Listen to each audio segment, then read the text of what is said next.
నమస్తే welcome to టీఎస్3 news. ప్రస్తుతం మనం పవన్ కళ్యాణ్ గారు నిర్వహిస్తున్నటువంటి ప్రెస్ మీట్ దగ్గర అయితే ఉండడం జరిగింది. అయితే ఏదైతే పవన్ కళ్యాణ్ గారి నవ నిర్మాణ సభకైతే పర్మిషన్ అడగడం జరిగింది, కానీ తెలంగాణ ప్రభుత్వం ఇప్పటికీ అనుమతులు అయితే ఇవ్వలేదు. సో దీంతో హైకోర్టును ఆశ్రయించడం జరిగింది. హైకోర్టు కూడా దీనికి నిరాకరించడంతో ప్రస్తుతం ఆయన ఇంట్లోనే ప్రెస్ మీట్ అయితే ఏర్పాటు చేసి మాట్లాడడం జరుగుతుంది. ప్రస్తుతం ఇక్కడ కొంతమంది అభిమానులు, జనసేన నాయకులు ఉన్నారు. వారితో మాట్లాడి అసలు విషయం ఏంటి అనేది తెలుసుకునే ప్రయత్నం అయితే చేద్దాం. చెప్పండి, అది పవన్ కళ్యాణ్ గారి నవ నిర్మాణ సభకైతే తెలంగాణ గవర్నమెంట్ అయితే అనుమతి ఇవ్వలేదు. మరి దీన్ని మీరు ఎలా చూస్తున్నారు? మేడం, మాది 001 కాన్స్టిట్యున్సీ సిర్పూర్ టౌన్, సిర్పూర్ నియోజకవర్గం నుంచి వచ్చినాం మేము.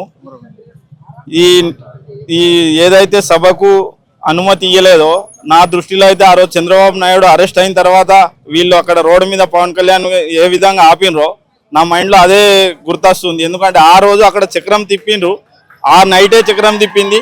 ఈ రోజు ఇక్కడ ఈ సభ అనుమతి ఇవ్వకుండా ఇట్లా చేసినందుకు ఇక్కడ ఈ రోజు నుంచి జనసేన ఖచ్చితంగా చక్రం తిప్పుతుంది. మేము మా పార్టీ అధ్యక్షుడు ఇచ్చిన ఆదేశానుసారం ఇన్ని రోజులు సైలెంట్గా మన పని మనం చేసుకుంటూ ఉండాలి అని అంటే ఉన్నాం. ఈ రోజు నుంచి ఖచ్చితంగా ఊరుకునేది లేదు. వీళ్ళ మనసులలో ఉన్న విష ప్రయోగం, విష మాటలు, విషం మొత్తం ఈరోజు బయటపడింది. కాబట్టి మనం కూడా సైలెంట్గా ఉండడానికి లేదు. మా అధ్యక్షుడి తరఫున మేము ఖచ్చితంగా సపోర్ట్గా ఉంటాం. మా అధ్యక్షుడికి ఖచ్చితంగా భవిష్యత్తులో జనసేన కూడా తెలంగాణలో వచ్చే విధంగా మేము చూస్తాం. అదేవిధంగా అక్కడ ఒక డైమండ్ రాణి తగిలింది, ఆ డైమండ్ రాణి తగిలి అక్కడ 100% కొట్టినాం. ఇక్కడ లిక్కర్ రాణి తగిలింది, ఇక్కడ కూడా 100% కొడతాం అని నేను భావిస్తున్నాను. అదేవిధంగా పవన్ కళ్యాణ్ గారికి మేము మా 001 తరఫున చెప్తున్నాం, సార్ మీరు ఎక్కడ కూడా ఎవరికి భయపడాల్సిన అవసరం లేదు. మేము ఆదిలాబాద్ నుంచి వచ్చినాం, మేము ప్రతి క్షణం కొమరంభీం జిల్లా నుంచి మేము వచ్చినాం. ఎక్కడ కూడా ఎవరికి భయపడాల్సిన అవసరం లేదు. మనం ఎక్కడ ఏం తప్పు చేయలేదు ఎవరికి. వాళ్ళు ఈ రోజు మనల్ని ఆపిండ్రు అంటే ఖచ్చితంగా మన విజయం సాధించినట్టే. జై జనసేన. అదే విధంగా భవిష్యత్తులో అక్కడ వారాయి తిరగనియర్ అది ఇది అన్నారు. అదే నాకు తెలిసి సార్ మైండ్ లో ఇప్పటికే మెలుగుతా ఉంటది. ఆ వారాయి తెలంగాణ గడ్డ మీద, అది కూడా ఆదిలాబాద్ గడ్డ నుంచే తిరుగుతుందని నేను ఖచ్చితంగా అనుకుంటున్నాను. అంటే కొంతమంది జనసేన కార్యకర్తల నోటి దొరుసు వల్లనే ఈ సభకి అనుమతి దొరకలేదు అనేసి కొంతమంది చెప్తున్నారు. మరి దీని మీద ఏమంటారు? మేడం, వాళ్ళు నోటీస్ ఇచ్చిన తర్వాతనే మా వాళ్ళు ప్రెస్ మీట్ పెట్టిండ్రు. వాళ్ళు నోటీస్ ఇచ్చుడు కూడా సిల్లీగా చిన్నపిల్లలు ఇచ్చినట్టు పార్కింగ్ పెట్టుకోవడానికి బండ్లు లేవని. మా జన సైనికులలో ఎవరి దగ్గర కార్లు ఉన్నాయి, ఏమున్నాయి? మేము పొద్దున ఎప్పుడో 3:30కు లేచి మెల్లగా ట్రైన్ ఎక్కి వచ్చినాం. ఎవరి దగ్గర కూడా కార్లు ఏం లేవు. మేము అంతా సాధారణ మనుషులం. సాధారణ మనుషులే పవన్ కళ్యాణ్ గారి తరఫున ఉన్నారు. పెద్ద పెద్ద కార్లు, పెద్ద పెద్ద హోదా ఉన్న వాళ్ళు జనసేన వైపు ఎవరు లేరు. మేమే ఉన్నాం. మేము సార్ని ఖచ్చితంగా గెలిపించుకుంటాం తెలంగాణలో కూడా. అందరికీ నమస్తే.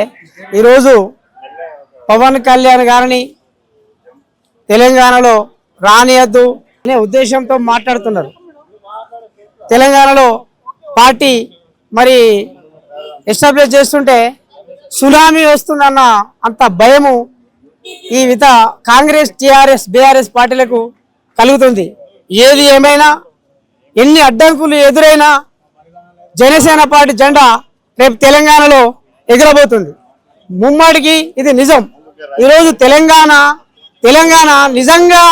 నిజమైన దోపిడికి గురైంది అని అంటే తెలంగాణ వచ్చినాక బీఆర్ఎస్, టీఆర్ఎస్ ప్రభుత్వ పాలనలోనే ఇలా లూటీ అయిపోయింది. మిగులు బడ్జెట్ ఉన్న తెలంగాణ, సస్యశ్యామలంగా ఉన్నటువంటి తెలంగాణ ఇలా మరి లూటీ అయిపోయింది. లోడ్ బడ్జెట్ ఇలా తెలంగాణ ఆగమాగమైందని అంటే కేవలము కేసీఆర్ వాళ్ళ కుటుంబం, కేసీఆర్ వాళ్ళ బంధుమిత్రులు, బంధుగణ మాత్రమే, మరి ఎమ్మెల్యేలు, మంత్రులు మాత్రమే ఇలా అభివృద్ధి చెందారు. తెలంగాణలో ఎక్కడ కూడా మార్పు జరగలేదు. తెలంగాణ వచ్చింది కానీ ఇంకా పేద ప్రజలకు, సామాన్యులకు స్వతంత్రం రాలేదు, అభివృద్ధి జరగలేదు. ఇది ముమ్మాటికి నిజం. ఈరోజు ఏదైతే పరోక్షంగానో ప్రత్యక్షంగానో ఈ దోపిడి దొంగలకు ఉపయోగపడే నాయకులే ఈరోజు పవన్ కళ్యాణ్ అడ్డుకుందామని ప్రయత్నం చేస్తున్నారు. ఎన్ని అడ్డంకులు ఎదురైనా పవన్ కళ్యాణ్ గారిని కోరుకున్నది తెలంగాణ ప్రజలమైన మేము కూడా ఉద్యమాలు చేసినాం, తెలంగాణలో పోరాటం చేసినాం. మేము కూడా ఈరోజు రీసెంట్ నేను టీఆర్ఎస్ కార్యకర్తగా కాంగ్రెస్ పార్టీలో 2023లో ఈరోజు ప్రెసిడెంట్ కాంగ్రెస్ పార్టీ నుంచి నేను రీసెంట్లీ జనసేన పార్టీ పవన్ కళ్యాణ్ గారి మరి కార్యక్రమాలకు ఆయన యొక్క మనసును ఉద్దేశించి మేము త్యాగం చేసి మేము ఈ పార్టీలోకి వచ్చడం జరిగింది. కాబట్టి ఏదేమైనా మరి తెలంగాణ మేము తెలంగాణ ప్రజలమే కోరుకుంటున్నాం మార్పు. కాబట్టి తెలంగాణ ప్రజలమే కోరుకుంటున్నాం కనుక ఖచ్చితంగా తెలంగాణ ఎవరు జీర్ణించుకునే పరిస్థితి లేదు. ఇలా తెలంగాణలో జనసేన పార్టీ జన సైనికులు అంటే ఎందుకనంటే ఖచ్చితంగా మరి పవన్ కళ్యాణ్ గారు ఇక్కడ బాగా వేస్తే ఈ దోపిడీకి అవకాశం లేదు, ఈ దొంగలకు అవకాశం లేదు. కాబట్టి ఇలా అడ్డుపడుతూ ఉన్నారు. ఖచ్చితంగా పేద వర్గాలకు స్వాతంత్రం రావాలంటే ఇక్కడ జనసేన పార్టీ ప్రభుత్వం రావాల్సిందే.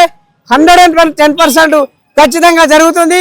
ఈ రోజు కాంగ్రెస్ పార్టీ బిందా దొంగ అయితే టిఆర్ఎస్ పార్టీ కుండల దొంగ అన్నట్టుగా ఈ రెండు కలిసి ప్రత్యామ్నాయం లేక ఇలా ప్రజలకు అయితే కాంగ్రెస్ లేకుండా టిఆర్ఎస్ బిఆర్ఎస్ మిగతా పార్టీలుగా నడుస్తుంది కనుక ఖచ్చితంగా ఇక్కడ అవసరం మార్పు కోరుకుంటున్నారు ప్రజలు కనుక ఖచ్చితంగా జనసేన జెండా ఎగురుతుంది. పవన్ కళ్యాణ్ గారికి మేము 100% సపోర్ట్గా ఉంటాం. ఆయన ఖచ్చితంగా రప్పిస్తాం. ఖచ్చితంగా ఇక్కడ మీటింగ్లు చేస్తాం, ఇక్కడ రాజకీయాలు చేస్తాం, పాదయాత్రలు చేస్తాం.